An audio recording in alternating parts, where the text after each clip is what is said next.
Tantor Audio presents The Science of Skinny. Start understanding your body's chemistry and stop dieting forever. By Dee McCaffrey, CDC. Narrated by Erin Bennett. Publisher's note. This audiobook is packaged with bonus material, which has been included on the first audio and MP3 CD. If you downloaded this audiobook in a digital format, please visit Tantor.com and type The Science of Skinny into the search box. Follow the link to the books page, then click on PDF Extra 1. When prompted, enter the access code Natural Foods to access the bonus material.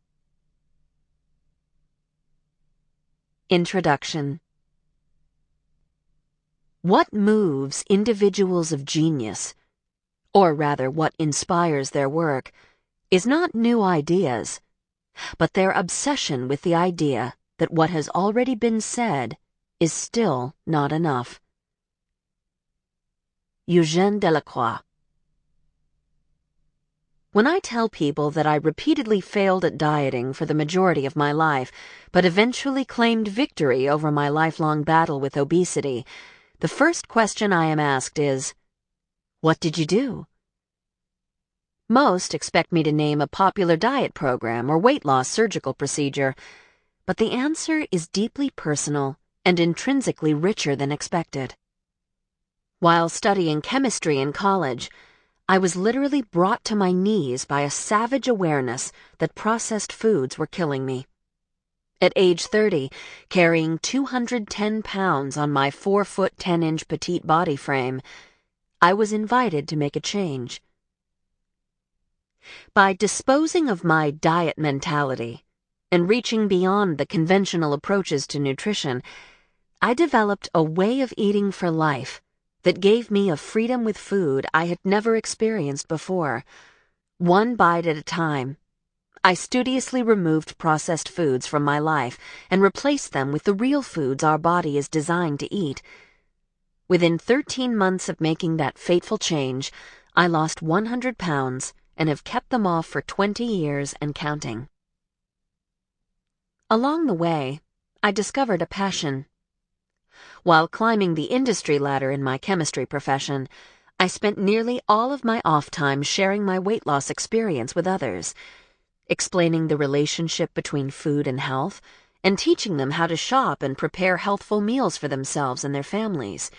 Eventually, with the loving support and prompting of my husband and partner in health, Michael, I channeled that moonlight activity into a second career as a nutritionist, and together we became advocates for a healthier food environment for all Americans. Over the past 2 decades, my passion has not waned. However, navigating people into healthier lives has grown increasingly more challenging. While I have continued to keep processed foods out of my life, the food industry has been adding more to everyone else's, and obesity has become our nation's most serious health problem. From my unique perspective as a scientist, nutritionist, and former obese person, I have sadly witnessed the rise in obesity from many directions, sitting alongside my friends in weight loss support group meetings, where an alarming number of them continue to gain weight even after years of attendance. In nutrition counseling with clients who range from chronically overweight to morbidly obese, teaching overweight children why eating sugary breakfast cereal is not the best way to start the day, and from the scientific literature concerning obesity and health. In all cases, I have observed something gravely disturbing. Not only has the girth of our nation expanded to levels never before seen in human history, but the weight gain itself is unnatural. According to F as in Fat, How Obesity Threatens America's Future 2011, a report from the Trust for America's Health, TFAH, and the Robert Wood Johnson Foundation, more than 2 out of 3 states, 38 total, have obesity rates over 25%, and 12 states now have obesity rates above 30%. A mere 4 years ago, only one state was above 30%. The rates of both diabetes and high blood pressure also have risen dramatically over the last 2 decades. In the report, Jeff Levy, Ph.D., executive director of TFAH, said, "Today, the state with the lowest obesity rate would have had the highest rate in 1995. There was a clear tipping point in our national weight gain over the last 20 years. A tipping point indeed." Prior to the 1950s, a person would certainly gain weight from eating too many calories. But the weight gain of today is characterized by forces no early 20th century glutton ever had to contend with. Highly refined carbohydrates, processed cooking oils, and an unbelievable myriad of food additives have been linked to unforeseen and powerful chemical reactions in the body and the brain, inducing obesity at rapid and alarming rates. This type of obesity is not just a matter of too many calories and not enough exercise. It is aggressive, stubborn, and more deadly than ever.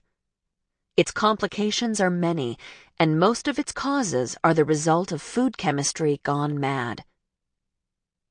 I have long suspected something was amiss. Back in 1989, prior to my weight loss, I was working my way through college as a chemist at an environmental testing laboratory. Eager to practice my chemical pronunciation skills, I became familiar with the names of all the chemicals being used in the lab to test for the presence of pollution in water and soil samples. One evening at home, I was whipping up one of my favorite and very frequent indulgences, deluxe angel food cake. It was easy. The only baking skill required was to add water to the powdered cake mix. I had done it at least 100 times. But this time was different.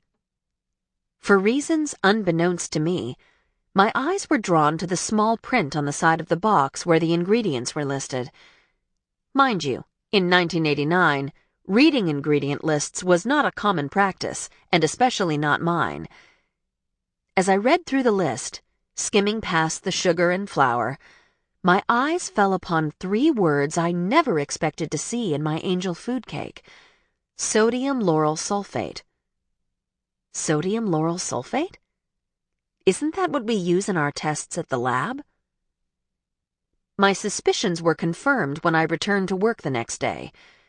The detergent-like chemical being used to test smelly water samples was indeed the exact same chemical I had been eating in every bite of my angel food cake. This did not sit well with me, and I began to wonder what effect sodium lauryl sulfate was having on my body. Could it, and perhaps other chemical food ingredients, be a contributing factor to my obesity? Back then, answers to those kinds of questions were not easy to find, and all I had to go on was my chemist's instinct. Following that instinct changed the course of my life and eventually formed the basis for the science of skinny. In the years that followed, I learned a great deal about food, how perfect it is in its natural state, and how deranged it becomes when we take it apart, add chemicals to it, and consume it in unnatural ways. As I have adapted to living in a lean, healthy body, I've come to understand the true meaning of the word skinny.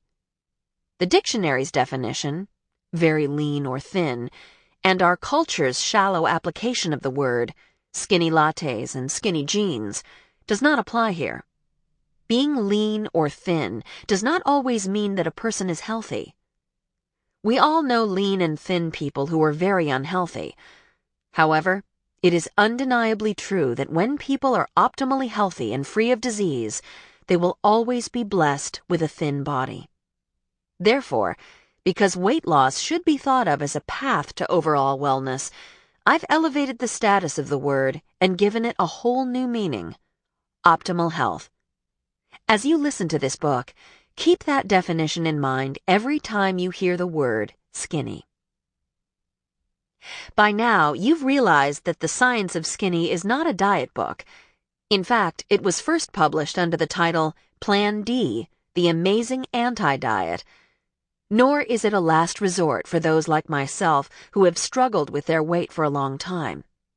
Rather, it is a natural, organic health plan to get your body back to the place where it functions best. This new and improved version of my original book retains much of the same information, but in light of the ever-changing world of health and nutrition, I have added new science, new recipes, and more detail to the content. I have rewritten whole sections of the book to reflect new insight I have gleaned from my experiences working with clients and reader feedback I have received over the past 2 years. What hasn't changed is that this book will set you on a path of lifelong learning about nutrition and the healing effects of whole foods, so that you can join with the thousands of others who have used this plan to get skinny. You will learn how to eat for long-term health, and you will do it in a way that is tasty and enjoyable, without reliance on calorie counting or other dieting tactics. In fact, you may need to rewire your brain and let go of the diet mentality as I did, to clear some space for new concepts and scientific truths about food, fat, and healing. If you do not need to lose weight, but are interested in improving your health through nutrition, you are in for a treat. You'll learn how to feed yourself and your family with high-quality foods while building an arsenal of nutritional knowledge that will sustain you for the rest of your life. You will choose among a wide variety of foods to support your body's main detoxifying and fat-burning organ, your liver, and eat proper portions to achieve balanced body chemistry. Balanced body chemistry is essential for maintaining weight, for assimilating nutrients, eliminating waste, and warding off disease. The meaningful fitness routine outlined in the plan is moderate and designed to assist in balancing your body chemistry. You will better understand food and appreciate it as an instrument of personal healing. Nourishing yourself according to the science of skinny principles becomes a wise, mature, and loving act of awareness, cultivated through a gentle, one-day-at-a-time approach. The nutshell of the science of skinny is this: eat foods in their closest to natural form as possible, avoiding refined foods, artificial sweeteners, and chemical food additives, and you will reap the benefits of a happy mind and a skinny body. This lifestyle is part of a flowering movement in our culture that Michael and I have named processed-free living. Others have described it as clean eating or holistic nutrition. Processed-free living is an individual's enlightened and sincere desire to avoid, as much as possible, refined carbohydrates, processed oils, and the more than 3,000 synthetic chemicals that are added to the foods most Americans eat each day. And while we do this earnestly, this lifestyle is not to be approached with black and white thinking or a lofty goal for perfection. The willingness to strive for progress, not perfection, will bring about results simply by eating processed-free foods to the best of your ability. Making the decision to eat processed-free foods can sometimes seem confusing and daunting. If you've ever wondered whether Newman O's are really better for you than Oreos, you're not alone. Recognizing the need for clarity when it comes to natural foods, and to provide nutrition education to both young and old, we established Processed Free America, a nonprofit organization committed to providing education, support services, and a national awareness of the effect processed foods have on our health. The science of skinny is the culmination of the work we have been doing over the past decade, which includes the success stories of people who have transformed their health by following its tenets. In this book, I will tell you exactly what you need to know about food, fat, and permanent weight loss. In the first part of the book, I share my own personal health and weight loss journey, the struggle and eventual triumph, and will delve into the specifics of how I overcame my love affair with fast foods, donuts, and chocolate. I will also tell you what I have learned over the years since then, about how the chemicals in those foods were probably more responsible for my weight problems than I ever realized. Next, I will introduce you to the science of skinny laws, the tenets upon which optimal health and lasting permanent weight loss are built.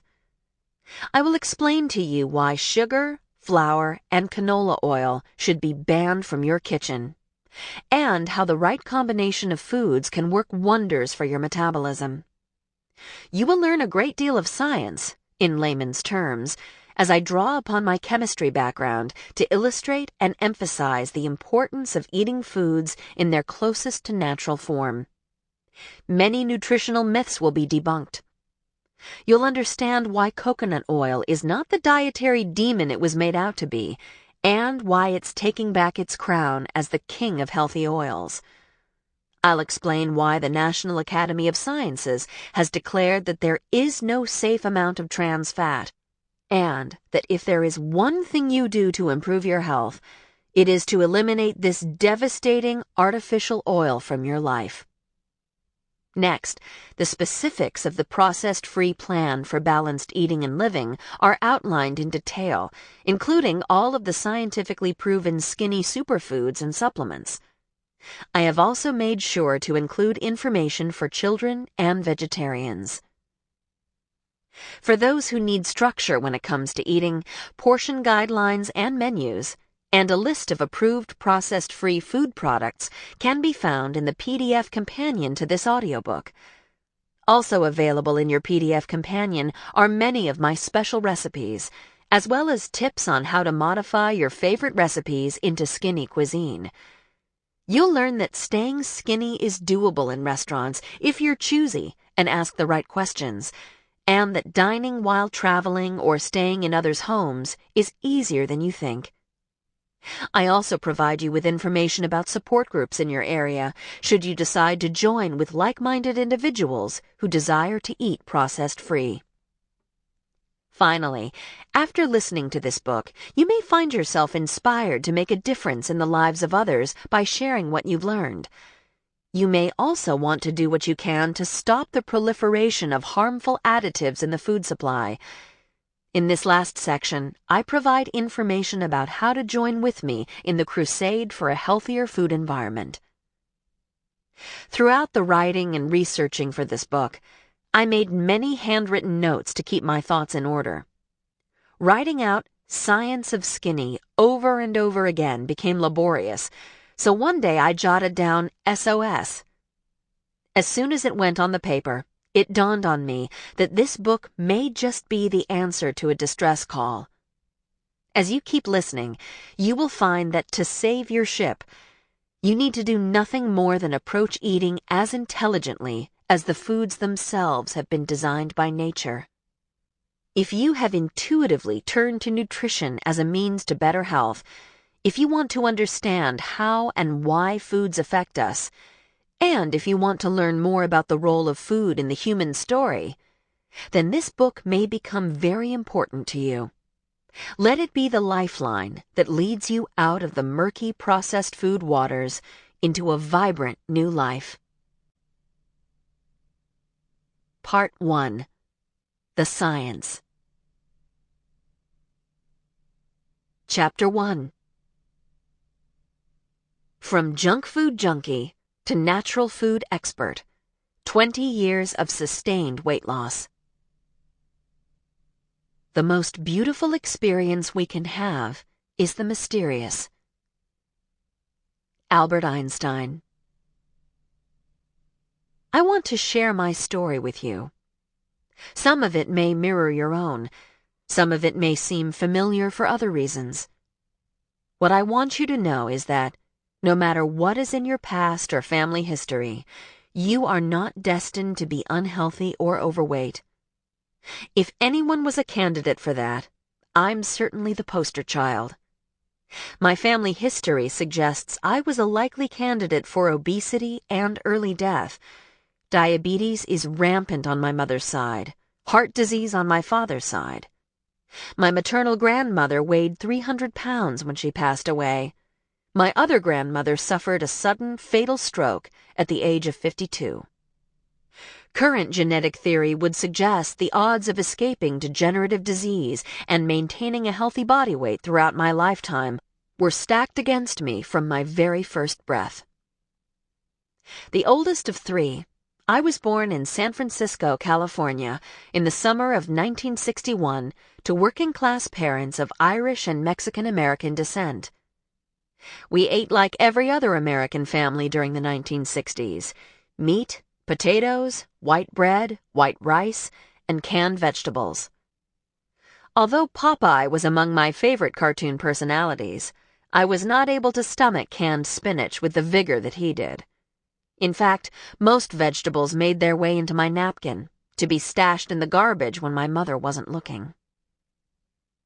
Toward the end of my kindergarten year, my parents bought their first newly built home in San Jose, California, an area now famously known as Silicon Valley. As a child growing up in suburbia, I was very active and remained a normal, healthy weight. I had a great appreciation for physical activity and being outdoors. I loved riding my bike and climbing trees. In fact, I was known for climbing anything that presented a challenge.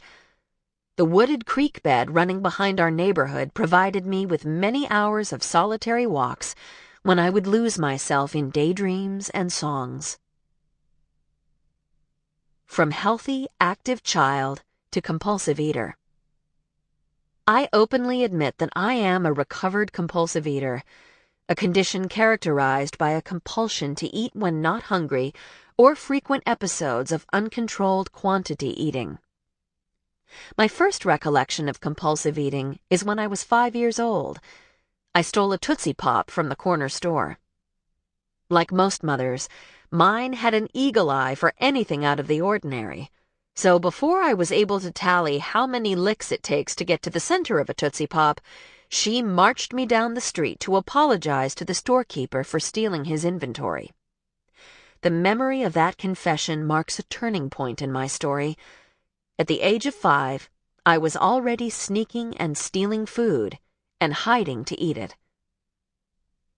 Compulsive eating usually starts in early childhood, when eating patterns are formed, or as the result of a significant emotional or physical trauma.